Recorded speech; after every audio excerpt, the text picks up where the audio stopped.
Ya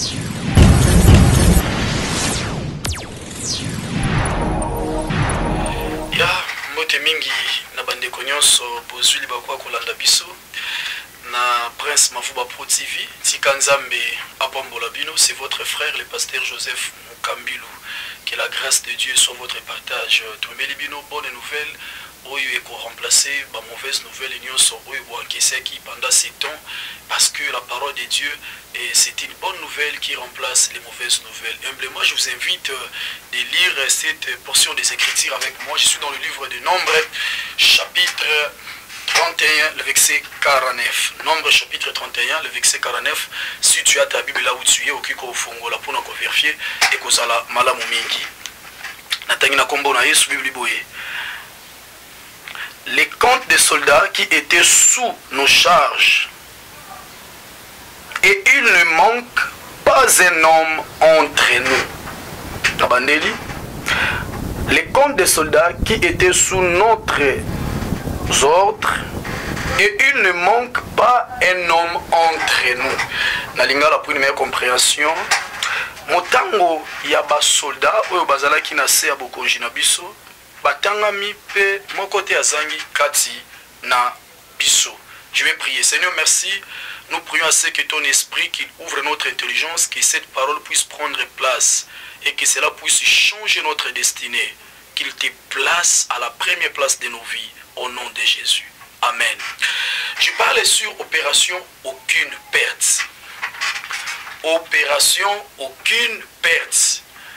Mais bien dans le Seigneur, je suis sûr et certain que motomorote na mabele a dingara perte. Motomorote na mabele a travaillé à capo à perdre au ezali aye. Malheureusement, na kati na mokili toza na catégorie ya bato yo azali ko éviter perte d'une manière, mais azali peut éviter perte d'une autre manière. Qu'est-ce que je veux dire par là? C'est-à-dire dans notre bouche, dans nos visions, dans le lenge na biso koloba, ya ko croire, ça prouve suffisamment que tu as éviter la perte. Mais dommage dans le lenge na biso ya ko sala ba ato to pozaka et bala na kapenzate na le lenge ya moto azali ko éviter perte. Zoka ba ato to pozaka soit lié à ignorance na biso ezali ba ato ezali ko favoriser perte na vie na moto. Au ko remarquer place tout côté pour que je sois direct na mokanda na nombre chapitre 31 le verset 49. Bible zo pesa li solo ya libota na nzambe tango babimaki na Israël baye na kati na désert pour que bazwa nzela ya Cana. Na kati ya pèlerinage na bango ils ont rencontré des problèmes. Malheureusement vie mi bébé dans le Seigneur ezali chemin ya ba problème. Na kati na vie nous sommes appelés à rencontrer des choses. Nous sommes appelés mi bébé dans le Seigneur à vivre makambo o ezali contrairement na volonté na biso pe na souhait na biso. Évidemment, Israël pe akutana ki na problème. C'était quoi les problèmes? C'était la guerre. Baki ko bundana moko ya bamboka ba mandialite. Wana na no ko sengelo simba Israël azala ki na na armée te. Israël a côté dans la terre promise. Israël a une possession ya mboka nzambe alobaki te. Na kati ya désert ezala ki mbala liboso ba bunda na mboko eza déjà ya kovandisa na makambo nyonso. Mais problème nange eza ya bitumba te, problème eza ya après bitumba. Il est vrai que le monde est en train de traverser c'est comment c'est moment ya pandémie autobengi ya Covid-19 coronavirus. Problème ezali te avant. Problème est comme il se soutient pendant. Mais problème est commis après cette pandémie. Nani a survivre, nani a la déstabiliser d'une manière ou d'une autre. Et bonne nouvelle, il y a Ngonga Oyo et pour Sungayo pour que ça la stable avant, pendant et après yo pour le Belongo Nabiso. Malgré la pandémie, mais moi et ma famille, nous avons subi aucune perte. Si tu crois cela, ça sera votre partage dans le nom de Jésus-Christ. Écoutez la pensée de Dieu. Biblia lobibwe. Ba soldat bazala ki na charge ya Moïse, batangi bango ne bakenda ki guerre. Mais tant batangi bango après la guerre, ba yeko se rendre compte ba bungi si ata soldat mon côté. Ba bungi si ata soldat mon côté. Ba bundi na désert. Ba bundi bazala ki préparer na ngote. babundi bazalaki mebele dans le Seigneur na ba armure te ko permettre bango ba défendre malam. Mais quelque chose qui est très important, c'était quoi? C'était leur destinée était cachée entre les mains du Seigneur. Voilà là où l'ennemi a échoué. Voilà là où l'ennemi n'a pas pu détruire ce peuple. Il est vrai que Mandialitique sur le plan stratégique, Batanga Bitum Bazala qui stable, na armure Bazala qui stable, mais ba échoué parce que Mouto ya Simba qui libota oyo na lisobé à l'achat qui va monter vis-à-vis na Mandialite. Na zone ngana kumbelo bonne nouvelle. Oui bitango tozo kende, ezala ba information musu tozo ke ko déstabiliser foi na yo. Mais il est aussi important na batango yo lokola mwana Nzambe on nourrir foi na yo na maloba boy couper sous espoir on di maete likolo esangana armée ya ténèbres telema 10 000 bombes quoi na gauche 10 000 quoi na droite soki Nzambe alo la pesi nzela te force ou ko détruire ezalité. Est-ce que vous comprenez tes miracles? Israël n'a qu'à désert, babundi bitumba, mais va se rendre compte, va perdre ta moutouté, va perdre ta soldaté. Tant que vous comprenez les valeurs, il y a soldaté.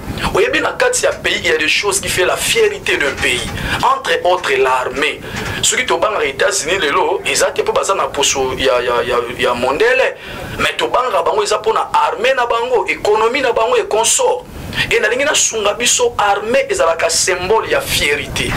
Pas seulement ya fierté, armée ezalaka pe symbole ya défense. Soka na kati ya bavi na biso même yozola ndangeza ne loko soki otali yango ezandeti mo armée na yo. Soki otali yango esalaka ndeti esengo na yo. Tamusu eza libala na yo. Tamusu eza mayele na yo. Tamusu ya grâce nzamba pesa yo. Tamusu eza musala na yo. C'est que moko na mususu azana mo loko moko ezo sala mo fierté na ye. Sikona ngunga oyo ngana considérer loko wana lokola armée na yo. Quelque chose qui fait ta fierté, quelque chose qui peut vous défendre. Vous savez, sur la terre, il y a des relations qui sont constituées pour la biso lokola ba armée. Relation na yo na Nzambe, relation na yo na ba oyo Nzamba sali ngulu ko sala pa na vie liboso na yo, relation na ba to baza ko occuper et ba fonction minene ainsi de suite. C'est qu'il y a des choses oyo Nzamba pesa biso, ça fait notre fierté. Et les choses à question de foi et défendre kabiso vis-à-vis à ba problème. Israël, fierté na bango zalaki na armée wana, quoi que zalaki na ngo stabilité. Mais la Bible nous dit armée wana bundi na armée zalaki stable, balongi armée wana te. Nga kina ebisayo, o ezo sala esengo na yo ko perdre ngote, o ezo sala force na yo ko perdre ngote, o ezo sala kimia na yo ko perdre ngote, soki eza libala na yo, soki eza santé na yo, soki eza musala na yo, soki eza position na yo, tout ce qui constitue comme un motif de la fierté de votre vie, je te le dis au nom de Jésus, tu ne perdras pas na kombo Yesu. Nzamba Bible Nzamba ba pertité bien sûr Nzamba ba bénéfice. Mais problème ezaka raté pour ngai na perdre te ou eza ngai pour notre opération aucune perte. Mais problème ezaka que dois-je faire? Nini esengeli na sala pour après corona ngai pe na vanda na loba kolo asali singai elongo na libota na ngana église nanga totatu l'opération aucune perte. Na ko sunga yo rapidement faute ya tant musuna ko zoli ba ko tanga ma comité mais na peso ba texte o kotanga ngona ndako. Na ndako tanga place ozali o kotanga mokanda na Genèse chapitre na yango 13. Sunga tanga à partir du verset 11 tina verset 14. Ce qui est le la place est pas la place est là, bien, ils ont verset 18. Genèse chapitre 13, le verset 11 à 14 et le verset 18. Écoutez ce que la Bible nous dit. En fait, il y a une séparation, il y a Lot na Abraham. Qui est Lot? Il y a qui neveu à papa Abraham. Abraham c'est qui? C'est notre patriarche, c'est le père de la foi. Mon yende zambe abimisaki, nanzela na yende ba Yuda, ba botami. Lorsque babimina Lot, bazo kende na vexé oyo Abraham a constaté que ba querelle entre bango ezo simbati il faut bakabwana mais azala ki un esprit de tolérance c'est pas une neveu na l'autre yo sala na yo choix so ki okopona okende na gauche nga na ke na droite na ki okende na droite nga na ke na gauche mais problème na ngezali choix oyo l'autre sala ki babi l'autre tomboli misu amoni place moko matiti makasa kitoko l'autre lobite nga na ke na nga awanzoka mboka mwa wana ndege Sodome na Gomorrhe. Est-ce que l'autre a pour qui m'a bête? Non, pour qui m'a bête. Pourquoi? Parce que ça qui berger, ça qui n'a bibouele, ayeba qui non fois lukamboka o ezali na matiti, izana mai po bampate ne balia. C'est que humainement parlant, l'autre ça qui choix ma bête. Humainement parlant, le choix ya l'autre, ça qui choix moko ya ma bête, qui na choix moko ya bien.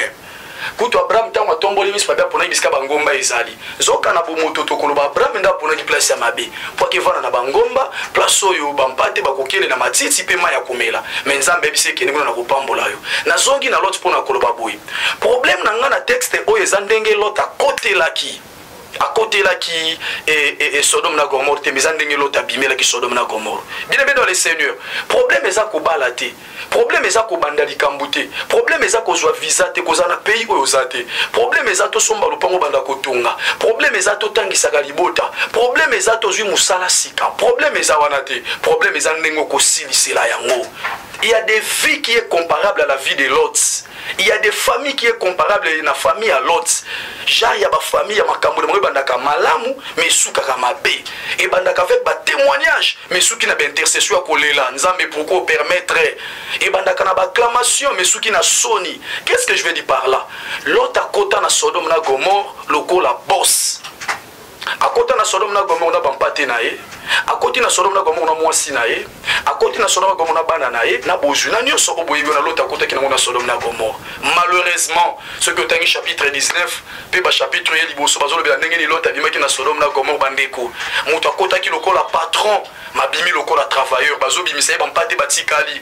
Mutu akotaka marié abima veuf boye bia mwasi na bomona kalibanga mungwa l'autre akotaka na Sodome na Gomorrhe bazo betele maboko bayambi notable na ville na bango mais abima ba ange bazo précipité na lombango pour vous dire tout justement que ndenge l'autre bandelaki ndenge l'autre siliselaki te ezana ba via bato mingi eza lokola lot makambo ezo banda bien na vie na yo zo landa ngai mais problème eza ndenge bandelaka te eza problème ndenge silelaka yango des fois tamba basepela kozwi libala oboti ozwi musala Quand on simbi contrat on réussir yo moko sepelaka mingi te po yebi yanga ibandaka nango bien promesse à ndenge silelaka mais je vais t'assurer dans le nom de Jésus yo mutozo yo kangai soki opesivie pas Yesu Masia ndenge ko silela cette fois-ci eza ndenge mesana ko silela te soki on diminga loba te ameli pambolo ezalo na ndako maintenant nazolinga na comprendre eloko nini ezosala lota silisela vie na ye mabe eloko nini ezosala misala na ye kuya longola ku mambo corona ilongola mambo ya corona yo vino beba nonga va corona libale beba va corona yo kota na confinement va corona pour que wapi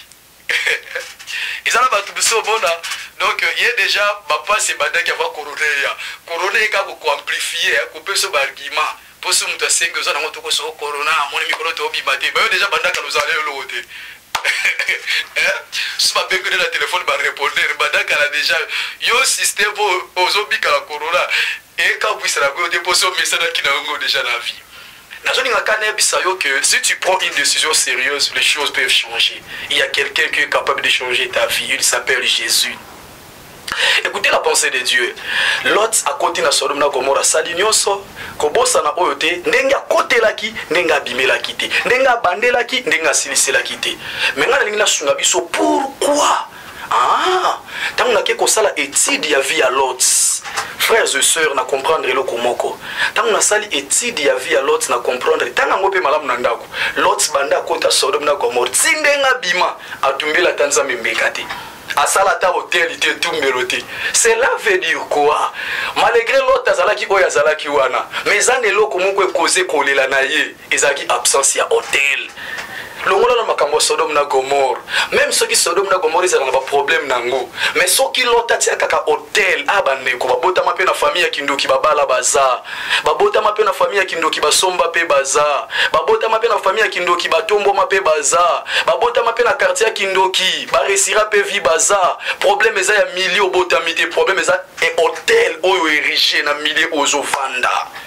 Yo kanisi bisika ba immeuble eza ebelende ba demo ba kimango. Yo kanisi bisika o ville eza propre ne ba demo ba kimango. Problème à l'autre a échoué té pour faire na Sodome na Gomorrhe. Problème à l'autre eza échoué parce que c'est et tout meloté bisika zovanda bandeko. Vi oyo zomona suko yebi kotsa be tout meloté o kokende liboso lelo komoko te mokileza mokila milimo. Vi epesa ka biso ba cadeau té tellement za kitoko bala. Tellement za courage au réussir. Tellement kenda poto avant ozwa. Tellement banda ministère avant yondo tombwa mano vie epesa ka mutu cadeau te vie epesa ka mutu eloko mutu abundi ponango na lo bango na français pour comprendre bien. La vie ne donne cadeau à personne. Je vais encore formuler ma phrase autrement. La vie ne nous donne pas ce que nous méritons, Mais la vie nous donne les choses par lesquelles nous sommes combattus pour en avoir. Aïe aïe aïe, isalinga ba bien. Vie épée sarabisote bilogo yo, to mérité. Mais vie épée sarabiso bilogo to bundi poto zwango. Poto zwango. Nzamba pambola yo zo kanga na ngonga oyo. Nazo kita malembe na kosukisa.